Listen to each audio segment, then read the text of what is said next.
So welcome back. അപ്പോൾ റിയൽമിയുടെ GT series phones എന്ന് പറയുമ്പോൾ തന്നെ ഒരു പെർഫോമൻസ് ഓറിയൻറ്റഡ് ആയിട്ടുള്ള ഫോൺസ് ആയിരിക്കും. അപ്പോൾ റിയൽമിയുടെ GT60 എന്ന പുതിയൊരു ഫോൺ കൂടി റിയൽമി കഴിഞ്ഞ ദിവസം ലോഞ്ച് ചെയ്യേണ്ടായി. ഇതെന്ന് പറയുന്നത് ആ ഒരു പ്രൈസ് റേഞ്ചിലെ ബെസ്റ്റ് പെർഫോമൻസ് ഓറിയൻറ്റഡ് ആയിട്ടുള്ള ഒരു ഗെയിമിംഗ് ഫോണായിട്ടാണ് ലോഞ്ച് ചെയ്തത്. ഗെയിമിംഗ് മാത്രമല്ല, എല്ലാ രീതിയിലും ഒരു ബെസ്റ്റ് ഓൾറൗണ്ടർ ഫോണായിട്ടാണ് തോന്നിയത്. അപ്പോൾ എന്തൊക്കെയാണ് ഈ ഒരു ഫോണിൻ്റെ ഓവറോൾ ആയിട്ടുള്ള സ്പെസിഫിക്കേഷൻസും ഫീച്ചേഴ്സും അങ്ങനെ എല്ലാ ഡീറ്റെയിൽസും ഇരുപറ്റ വീഡിയോ നോക്കാം. വീഡിയോ ഇഷ്ടപ്പെട്ട് ലൈക്ക് ചെയ്യുക, ചാനൽ ഇഷ്ടപ്പെടുക, ചാനൽ സബ്സ്ക്രൈബ് ചെയ്യാം. അപ്പോൾ നേരെ വീഡിയോയിലോട്ട്. ഫസ്റ്റ് ഓഫ് ഓൾ ആയിട്ട് നമുക്ക് ഈ ഒരു ഫോണിൻ്റെ പ്രൈസ് പറഞ്ഞ് സ്റ്റാർട്ട് ചെയ്യാം. ഈ ഒരു ഫോൺ 3-4 വേരിയൻ്റ് ആയിട്ട് അവൈലബിൾ ആണ്. അതായത് 8GB തൊട്ട് 12GB വരെ വരുന്നുണ്ട്. അതും ഒരുപാട് സ്റ്റോറേജ് വേരിയൻറ്റും വരുന്നുണ്ട്. ബേസ് മോഡൽ എന്ന് പറഞ്ഞാൽ 8GB 128GB ആണ്. ഇതിൻ്റെ നോർമൽ ആയിട്ടുള്ള പ്രൈസ് എന്ന് പറഞ്ഞാൽ 13,999 ആണ്. ഇനി അടുത്തൊരു വേരിയൻ്റ് എന്ന് പറയുന്നത് 8GB 256GB വേരിയൻ്റ് ആണ്. ഇതിൻ്റെ പ്രൈസ് 32,999. പിന്നീടുള്ളത് ഒരു 12GB 256GB വേരിയൻ്റ് ആണ്. ഇതിൻ്റെ പ്രൈസ് എന്ന് പറയുന്നത് 35,999. ഹയർ വേരിയൻ്റ് ആയിട്ടുള്ള 8GB 512GBയുടെ പ്രൈസ് 39,999 ആയിട്ടാണ് വരുന്നത്. ബട്ട് ഇത് കൂടാതെ തന്നെ 4,000 രൂപയുടെ ബാങ്ക് ഓഫർ, ICICIയുടെ ബാങ്ക് ഓഫറും 2,000 രൂപയുടെ എക്സ്ചേഞ്ച് ഓഫറൊക്കെ തന്നെ വരുന്നുണ്ട്. അങ്ങനെ വരികയാണെങ്കിൽ നമുക്ക് ബേസ് മോഡൽ 24,999 കിട്ടുന്നതായിരിക്കും. അതായത് 25,000 രൂപയ്ക്ക് നമുക്ക് ഇതിൻ്റെ ബേസ് മോഡൽ കിട്ടുന്നുണ്ട്. അപ്പോൾ നല്ല രീതിയിലുള്ള ഡിസ്കൗണ്ട് ഓഫർ നമുക്ക് ഈ ഒരു ഫോണിൻ്റെ ലോഞ്ച് സമയത്ത് റിയൽമി പ്രൊവൈഡ് ചെയ്തിട്ടുണ്ട്. സോ അത്യാവശ്യം ബാക്കിയുള്ള ക്രൈറ്റീരിയസും കാര്യങ്ങളൊക്കെ ഒന്ന് ചെക്ക് ചെയ്ത് നോക്കുക എന്തൊക്കെയാണെന്നുള്ളത്. അപ്പം ബേസിക്കായിട്ട് ഈ രീതിയിലുള്ള ഓഫേഴ്സും കാര്യങ്ങളൊക്കെ, ഡിസ്കൗണ്ട് ഓഫേഴ്സും കാര്യങ്ങളൊക്കെ തന്നെ ഈ ഒരു ഫോണിന് വരുന്നുണ്ട്. സോ ബേസ് മോഡൽ നമുക്ക് ഈ ഒരു, അതായത് 24,999 രൂപയ്ക്ക് നമുക്ക് കിട്ടുന്നുണ്ട്. സോ ഇറ്റ്സ് ബെറ്റർ ആണ്. ബാക്കിയുള്ള ഡീറ്റെയിൽസിലേക്ക് വന്നു കഴിഞ്ഞാൽ ഫസ്റ്റ് ഓഫ് ഓൾ ആയിട്ട് ബിൽഡ് ആൻഡ് ഡിസൈൻ നിങ്ങൾക്ക് ഇവിടെ കാണാം. ഡിസൈൻ ഒരു സൈഡ് ഗ്ലോസി, മുകൾ ഭാഗത്ത് ഗ്ലോസിയും പിന്നെ മാറ്റായിട്ടാണ് വരുന്നത്. അത്യാവശ്യം കാണാൻ കൊള്ളാവുന്ന ഒരു ലുക്കുള്ള ഫോൺ തന്നെയാണ്. ഡുവൽ ക്യാമറ സെറ്റപ്പ്, ഒരു ഫ്ലാഷും കാണാൻ വേണ്ടി പറ്റുന്നുണ്ട്. കർവ്ഡ് ആയിട്ടുള്ള ഡിസ്പ്ലേ ആണ്. പ്ലാസ്റ്റിക്കിൻ്റെയാണ് ബിൽഡ്. സോ ഗ്ലാസോ ലെതറും കാര്യങ്ങളൊന്നും വരുന്നില്ല ഈ ഒരു പ്രൈസ് റേഞ്ചിലും. സോ അതൊരു പോരായ്മ തന്നെയാണ്. But it's okay. പ്ലാസ്റ്റിക് എന്ന് പറയുമ്പോൾ ഒരു നോർമലായിട്ട് ഡിസൈനാണ്. കാണാൻ തരക്കേടൊന്നും തന്നെ ഇല്ല, കുഴപ്പമൊന്നുമില്ല. സ്റ്റീരിയോ സ്പീക്കേഴ്സ് വരുന്നുണ്ട്. IP65 water and dust resistant വരുന്നുണ്ട്. റേറ്റിംഗ് കൊടുത്തിട്ടുണ്ട്.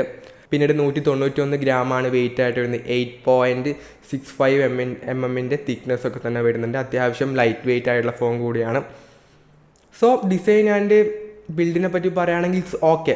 ഒരു നോർമൽ ആയിട്ടുള്ള ഒരു ബിൽഡും ഡിസൈനും ആണ് ഈ ഒരു ഫോൺ. അതായത് ഒരു പ്രത്യേകിച്ച് ഒരു ഗംഭീര ഡിസൈനും കാര്യങ്ങളൊന്നും തന്നെ പറയാനില്ല. ഒരു നോർമൽ ആയിട്ടുള്ള, ഒരു മിനിമൽ ആയിട്ടുള്ള ഒരു ഡിസൈനാണ് ഈ ഒരു ഫോണിന് വരുന്നത്. ദെൻ ഡിസ്പ്ലേ 6.78 ഇഞ്ചിൻ്റെ ഒരു 120 ഹെർട്സിൻ്റെ AMOLED 1.5K റെസൊല്യൂഷനുള്ള LTPO ഡിസ്പ്ലേ ആണ് കൊടുത്തിട്ടുള്ളത്. So 1 hertz to 120 hertz adaptive ആയിട്ടുള്ള റിഫ്രഷ് റേറ്റ് ഈ ഒരു ഫോണിന് വരുന്നുണ്ട്. കർവ്ഡ് ആയിട്ട് ഡിസ്പ്ലേ ആണ്. കാണാൻ നല്ല രസമുണ്ട്. നല്ല കളേഴ്സും കാര്യങ്ങളൊക്കെ തന്നെ വരുന്നുണ്ട്. 6000 നിറ്റ്സിൻ്റെ ആണ് ബ്രൈറ്റ്നസ് ലെവൽ വരുന്നത്. സോ നല്ല ബ്രൈറ്റ് ആയിട്ട് ഡിസ്പ്ലേ ആയിരിക്കും. ഡിസ്പ്ലേ ഉഗ്രൻ തന്നെയാണ്. അങ്ങനെ വലിയ കാര്യങ്ങൾ പറയാനില്ല. പിന്നീട് പ്രൊട്ടക്ഷൻ ഗൊറില്ല ഗ്ലാസ് വിക്ടസ് 2 അതായത് ഫ്ലാഗ്ഷിപ്പ് ഫോണിലൊക്കെ വരുന്ന ആ ഒരു രീതിയിലുള്ള പ്രൊട്ടക്ഷൻ ഈ ഒരു ഫോണിൻ്റെ ഫ്രണ്ട് ഗ്ലാസ്സിന് കൊടുത്തിട്ടുണ്ട്, ഡിസ്പ്ലേക്ക് കൊടുത്തിട്ടുണ്ട്. So it's better. അപ്പോൾ ആ പ്രൊട്ടക്ഷനും കാര്യങ്ങളൊക്കെ തന്നെ വരുന്നുണ്ട്. പുറത്ത് നല്ല രീതിയിലുള്ള നോയ്സ് ഉണ്ട്, എന്തൊക്കെയോ ഒച്ചപ്പാടൊക്കെ ആക്കുന്നുണ്ട് ഏതോ പക്ഷി. അപ്പം ചിലപ്പോൾ അത് നമ്മുടെ സൗണ്ട് ഒരു പ്രശ്നം വരാൻ ചാൻസ് ഉണ്ട്. So sorry. ഇപ്പോൾ തന്നെ ഇടയ്ക്കിടയ്ക്ക് സൗണ്ട് കേട്ടുകൊണ്ടിരിക്കുന്നുണ്ട്.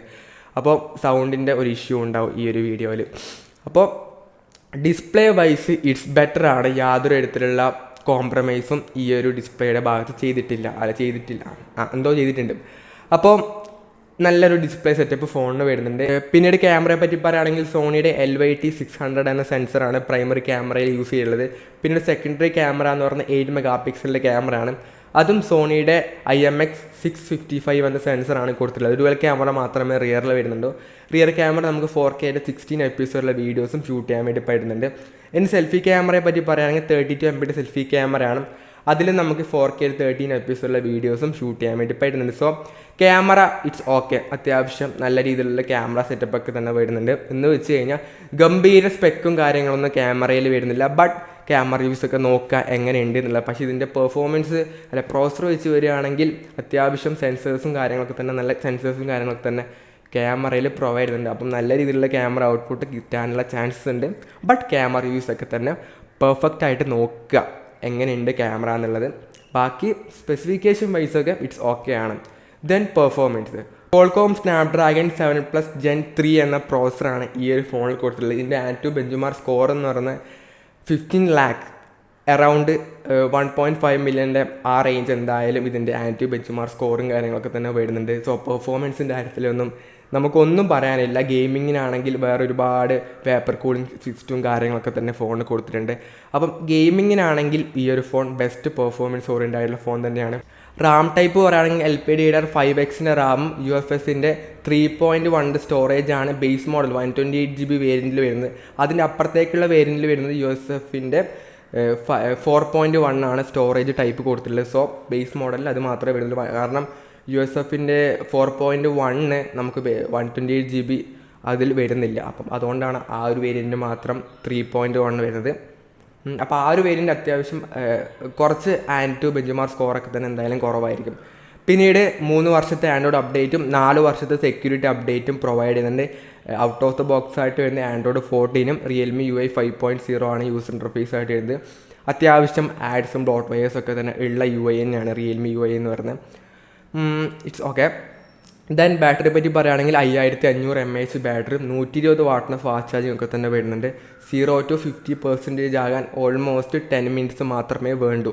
അപ്പം അത്രക്കും ഫാസ്റ്റായിട്ട് ചാർജ് ആവുന്ന ഒരു ചാർജറും ബോക്സിനകത്ത് വരുന്നുണ്ട്. അപ്പോൾ ഓവറോളായിട്ട് പറയുകയാണെങ്കിൽ ഇതൊരു ബെസ്റ്റ് ആയിട്ടുള്ളൊരു ഗെയിമിംഗ് സെൻട്രിക് ആയിട്ടുള്ള ഫോണാണ്. നമുക്ക് build and design it's okay ആണ്. നല്ല ബെസ്റ്റായിട്ട് ഡിസ്പ്ലേ വരുന്നുണ്ട്, ബെസ്റ്റായിട്ട് പെർഫോമൻസ് വരുന്നുണ്ട്, നല്ല ക്യാമറ വരുന്നുണ്ട്, നല്ല ബാറ്ററി ആൻഡ് ഫാസ്റ്റ് ചാർജിങ്, അങ്ങനെ എല്ലാ രീതിയിൽ നോക്കിക്കഴിഞ്ഞാൽ ഓവറോളായിട്ടൊരു ബെസ്റ്റ് വാല്യൂ ഫോർ മണി നമുക്ക് കൊടുക്കുന്നത്. 25,000 രൂപയാണ് ഓഫർ പ്രൈസ്. ആ ഒരു 25,000 രൂപ ഓഫർ പ്രൈസിൽ നമുക്ക് കിട്ടാവുന്നതിൽ ഒരു ബെസ്റ്റ് വാല്യൂ ഫോർ മണി ആയിട്ടുള്ള ഫോൺ തന്നെയാണ് ആ ഒരു ഓഫർ പ്രൈസിൽ. മറ്റേത് വരുമ്പോൾ ഇറ്റ്സ് ഓക്കെ, നമുക്ക് ആ ഒരു പ്രൈസ് റേഞ്ചിൽ Motorola Edge 50 Pro ഒക്കെ തന്നെ വരുന്നുണ്ട്. അതും അത്യാവശ്യം ഒരു ഓൾറൗണ്ടർ ആയിട്ടുള്ളൊരു ബെസ്റ്റ് ഫോൺ തന്നെയാണ്. അപ്പോൾ ആ റേഞ്ചിലേക്ക് തന്നെയാണ് ഈ ഒരു ഫോൺ വന്നിട്ടുള്ളത്. അപ്പം അതായിട്ടുള്ള ഒരു കമ്പാരിസൺ വീഡിയോ നമ്മൾ ഉടൻ തന്നെ ചെയ്യുന്നതായിരിക്കും.